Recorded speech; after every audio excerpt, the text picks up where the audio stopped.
Look around. We usually think the biggest threat to a good society is malice. The bad guys with mean intentions, the villains in movies with the dark capes and the grand plans for destruction. But there's something way more dangerous lurking in our neighborhoods, our grocery stores, and our office cubicles.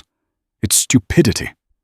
Now, I'm not talking about IQ scores, how many books you've read, or how well you did on your SATs. I'm talking about a specific kind of mental blackout that Dietrich Bonhoeffer, a man who stood up to some of the darkest, most sophisticated forces in human history, called out from a cold prison cell.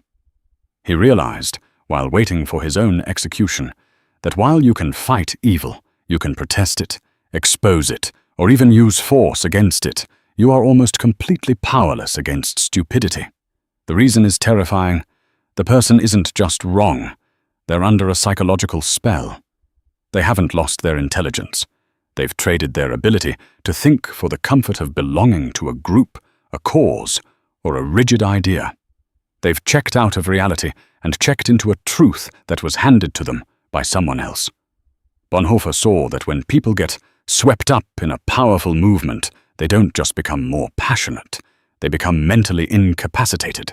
They lose their inner independence. They become like a mirror, reflecting whatever slogans or hatreds are thrown at them, incapable of processing anything that doesn't fit the script. Think about that friend you've known since childhood. You used to spend hours talking about everything: music, life, the future. They were sharp, funny, and reasonable. But lately they've fallen down a rabbit hole online or joined a political clique that demands total loyalty. Now, when you talk to them, it's like the person you knew has been replaced by a recording. No matter what facts you show them, no matter how much evidence sits right in front of their face, they just get angry or start reciting prepackaged lines. They aren't dumb in the traditional sense. Their brain is still working, but they've stopped using their own eyes to see the world. You're sitting at dinner, and they start echoing talking points that don't even sound like their own voice. It's a borrowed personality. If you try to use logic, they don't hear the logic. They hear a personal attack on their identity. They've tied their very soul to being right about this one thing. This is the trap. You feel the heat rising in your chest, the urge to shout, to pull out your phone and prove them wrong with a quick search. But that just tightens the trap. You're arguing with a wall that has ears. The way you get out of this, the way you pull them back from the edge, isn't by winning the debate. You can't argue someone out of a position they didn't use reason to get into. Instead, you realize the only way to reach them is to stop feeding the argument entirely. You have to break the circuit. You intentionally change the subject to something human, something grounded, and something local. You ask them about their kids, or you bring up a shared memory from 10 years ago, something that predates the spell. You ask for their advice on a project you're working on, something that requires them to use their actual skills instead of their ideological slogans. By doing this, you aren't surrendering. You're performing a rescue mission. You are pulling them out of the groupthink zone and back into the real, messy, physical world where people have names and faces instead of just sides. You treat them like a person again, not a debate opponent or a representative of a movement you hate. Bonhoeffer believed that the stupid person is essentially a captive. They are a slave to the power that has taken them over. The spell only starts to break when the person is forced to feel their own individual soul again, away from the noise of the crowd. When you refuse to play the game of us versus them, you create a quiet space where their own independent thought might finally find enough room to breathe and wake up. It's a slow process, and it takes more patience than most of us think we have. But it's the only way to dissolve the trap. Bonhoeffer noticed something chilling while sitting in that cell, watching his country slide into madness. Stupidity isn't a birth defect or a lack of brain cells. It's a social phenomenon. It's a disease of the collective. People become stupid when they get swept up in a movement, a charismatic leader's energy, or the intoxicating roar of a mob. It's like their brain hands over the keys to someone else and goes on a permanent vacation. Bonhoeffer famously wrote, "Upon closer observation, it becomes apparent that every strong upsurge of power in the public sphere, be it of a political or a religious nature, infects a large part of humankind with stupidity. This isn't just a random observation, it's a psychological law. When people feel like they are part of something big, something historic, or something righteous, they stop feeling responsible for what they say or do. They cease to be individuals and become tools, extensions of a machine they didn't build and can't control. In the crowd, the individual vanishes. You've seen it happen. You've felt that strange, magnetic pull when everyone around you is chanting the same thing, hating the same person, or cheering for the same slogan. It feels good to belong. It feels safe to be part of the majority. But that safety comes at a price: your conscience. Under the influence of the crowd, people who are otherwise kind and decent will say things and support policies that would make them sick if they were sitting alone in a quiet room. The power of the group acts like a drug that numbs the moral centers of the brain. You aren't thinking anymore. You're just vibrating at the same frequency as the people standing next to you. You stop asking, is this true, or is this fair, and start asking, does this help my side win? Once you've reached that point, you've entered the state of stupidity Bonhoeffer feared most. Imagine you're at work, and a toxic culture has started to take root. The whole team, including people you've liked for years, starts picking on one outsider colleague, maybe someone who speaks up about corner cutting or someone who just doesn't fit the vibe. The boss makes a joke at their expense, and everyone laughs. You know it's wrong. You can see the look on that colleague's face, that familiar flash of hurt and isolation. But the momentum of the group is so heavy, so suffocating, that you find yourself nodding along just to stay safe. You laugh at the joke because staying silent feels like social suicide. You feel that sharp prick of conscience in your gut, a physical warning that you're betraying yourself, but you push it down to stay in the inner circle. You've become a part of the stupid machine, helping to crush a human being because you're afraid of the crowd's power. To get out of this, you have to find your spine before the crowd swallows you whole. You have to realize that the crowd's power is an illusion that only exists as long as everyone agrees to play along. The solution isn't to stand on a desk and give a grand speech. That just starts a different kind of conflict. Instead, you break the spell through a single, quiet act of individual rebellion. You take that outsider colleague out for coffee in plain sight of everyone else. You don't make a scene, you just act like a human being. By walking away from the group's rule of exclusion, you suddenly make everyone else look at their own behavior. When you sit down with that person, you aren't just being nice.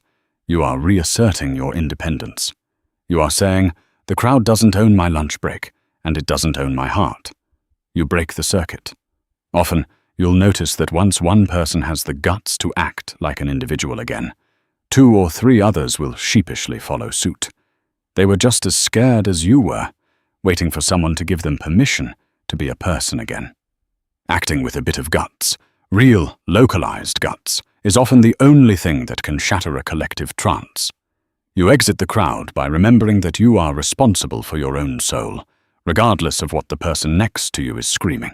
The scariest part of Bonhoeffer's theory, the part that really keeps you up at night, is the realization that you cannot talk someone out of stupidity.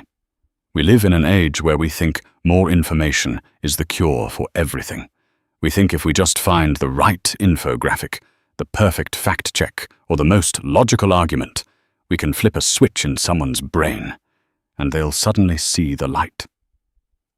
But Bonhoeffer, watching the world go mad from his cell, realized that reason falls on deaf ears because the stupid person hasn't made a mistake in logic. They've made a move in loyalty. They've already decided that the truth doesn't matter as much as their bond to their side, their leader, or their comforting delusion.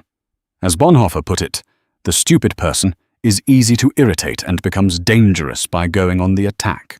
When you challenge their truth, you aren't challenging a thought, you're challenging their entire sense of safety. They don't want to be right. They want to be protected.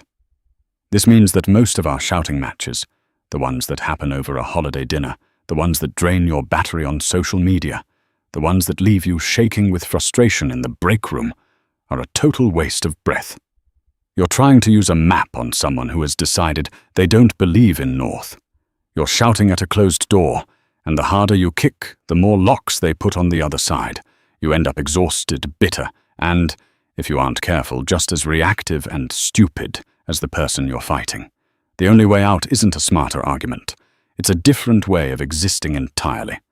Picture yourself stuck in a loop with a neighbor who's convinced of a wild conspiracy that's making your life, and the neighborhood's life, difficult. Maybe they're blocking the street, or harassing people, or just spreading a kind of toxic fog everywhere they go. You've shown them the papers, the logic, the maps, and the data. You've been patient, then firm, then angry. But they just look through you with that glass-eyed stare, waiting for you to stop talking so they can hit you with another slogan.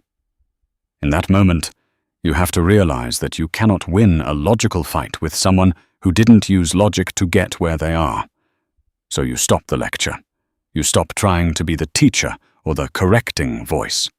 You look for what Bonhoeffer called internal liberation. You realize that their stupidity is a cage, and you don't have the key, only they do, so you stop rattling the bars. You start acting with a quiet, stubborn kindness that doesn't depend on their approval or their understanding. You move from the world of words to the world of action. You see their fence blew down in a storm, and instead of walking by and thinking serves them right, you go over and fix it. You don't mention the argument. You don't use it as a gotcha. You just do the work. When they're sick or their car won't start, you check in. Not because you're a doormat, but because you are refusing to let their stupidity dictate your character. You are reclaiming the territory of being a neighbor. By doing this, you aren't surrendering your position. You're changing the atmosphere. You're showing them a reality that their slogans can't explain. Their groupthink tells them you're the enemy, but your hands are helping them fix their house. That creates a glitch in their system. It's a slow, grueling process, but it's the only one that works. You stop trying to change their mind and start changing the environment around them by being an independent, living soul. True change doesn't come from a clever zinger on Twitter. It comes from an independent life lived so well and so grounded in reality that the stupid person eventually looks up from their cage and wonders why they're so miserable and angry all the time. You offer them a way out, not by talking about it, but by being the exit sign, a living example of what it looks like to be free, calm, and human in a world that's forgotten how. The ultimate question, the one that sits heavy in the gut after the lights go out, isn't whether they are stupid. It's whether we are. It is incredibly easy, addictive even, to point fingers at the brainwashed masses or the ignorant neighbor. It makes us feel superior, enlightened, and safe. But Dietrich Bonhoeffer's warning from that prison cell wasn't a weapon for us to use against our enemies. It was a mirror for us to look into. He saw that stupidity is a trap that waits for anyone who stops being an individual. Whenever we value our political party, our social circle, or our own fragile ego more than the raw, inconvenient truth, we are stepping into that terrifying zone. We stop being people and start being slogans with skin on. We stop listening to understand and start listening to find a gap where we can shove our next pre-packaged comeback. You have to ask yourself, when was the last time you changed your mind about something important? When was the last time you looked at a fact that favored your side and actually questioned if it was true? If you can't remember, the fog might already be rolling in. We become stupid the moment we decide we've learned enough, that we've picked the right team, and that everyone else is just a villain or a fool. This is the internal liberation Bonhoeffer talked about, the constant daily work of staying free from the herd. It's not a one-time choice. It's 1,000 small decisions to stay human when the world wants you to be a drone. Picture yourself on a Tuesday night. You're exhausted, sitting on the couch, and you're scrolling through your phone. You see a headline or a post that makes your blood boil. You feel that hot electric rush of anger, the outrage high. It feels good, doesn't it? It feels righteous. You're already typing a response, something bite-hitting, something that will own them, something that proves once and for all that you are on the side of the angels and they are lost. In that exact moment, you are standing on the edge of the trap. You are about to hand over your peace and your intellect to a digital crowd that doesn't care about you. You're about to become another stupid link in a chain of reactions. The solution is to catch yourself in the act of disappearing. You physically put the phone down, not in the next room, but out of sight. You take a breath and realize that your anger isn't solving the problem. It's just making you a more efficient tool for someone else's power play. You go outside. You look at the trees, the pavement, the actual sky. You go talk to a real neighbor, someone who thinks differently than you, someone who maybe even voted for the other guy. And instead of trying to win the interaction or educate them, you listen. You actually listen without preparing a rebuttal while they're still speaking. You look for the person underneath the opinions. You reclaim your brain by admitting, I don't have all the answers, and I might be wrong about this. That admission is the only armor that works against the upsurge of power Bonhoeffer described. By refusing to be an echo chamber, you become a signal. You stay small, you stay local, and you stay human. You realize that the most revolutionary thing you can do in a world gone maimed with collective stupidity is to remain a thoughtful, independent individual who is more interested in being kind than being right. You stop being a member of the mob and start being a person again. That is how you break the spell. That is how you stay free. If you've followed the trail this far, you're probably asking, if I can't argue them out of it, and I can't escape the crowds entirely, am I just supposed to sit here and watch the world burn? Bonhoeffer's answer wasn't a call to start a louder movement. It was a call to a different kind of resistance, the resistance of being ordinary. In a world where everyone is performing for a digital audience or a political tribe, being a quiet, reliable, and independent person is a radical act. Stupidity thrives on high drama and big, sweeping promises. It hates the mundane stuff, the small acts of integrity that don't get a like and can't be turned into a slogan. Think about a time when you were at a party or a family gathering, and the air got thick with gossip or a pile-on against someone who wasn't there. The stupid thing to do is to join in, to get that hit of belonging by being mean together. The loud thing to do is to start a lecture on ethics and ruin the night. But the ordinary resistance is simpler. You just don't participate. You don't nod. You don't laugh. You might even just ask, I wonder what they're going through that we don't know about. That tiny bit of friction, that refusal to be a smooth part of the gossip machine, is how you stay human. You're at the office, and everyone is cutting corners because that's just how it's done here. You don't write a manifesto. You just do your job with excellence and honesty. You become a glitch in the system of mediocrity. To pull yourself out of the trap of being a tool for a larger power, you have to find your worth in things that the crowd can't touch. You cultivate a hobby that has nothing to do with your identity. You plant a garden, you learn to fix a watch, or you volunteer at a local soup kitchen where no one cares about your political takes. You ground yourself in the physical reality of sweat, dirt, and helping real people with real names. Bonhoeffer realized that the responsible person is the one who acts based on the concrete needs of their neighbor, not the abstract demands of a party or a program. You find yourself tempted to weigh in on a global crisis you barely understand just because everyone else is doing it. You feel the pressure to have a stance or be labeled as part of the problem. You resist by admitting, I don't know enough to speak on that yet, and instead you go and do something useful for someone within 10 miles of your house. You solve the problem of feeling powerless by becoming powerful in your own small circle. You trade the big, stupid power of the crowd for the small, wise power of a person who actually knows their neighbors. By being a rock of quiet, unshakable character. You provide a place for others to stand when the storm of stupidity finally starts to tire itself out. You aren't just surviving.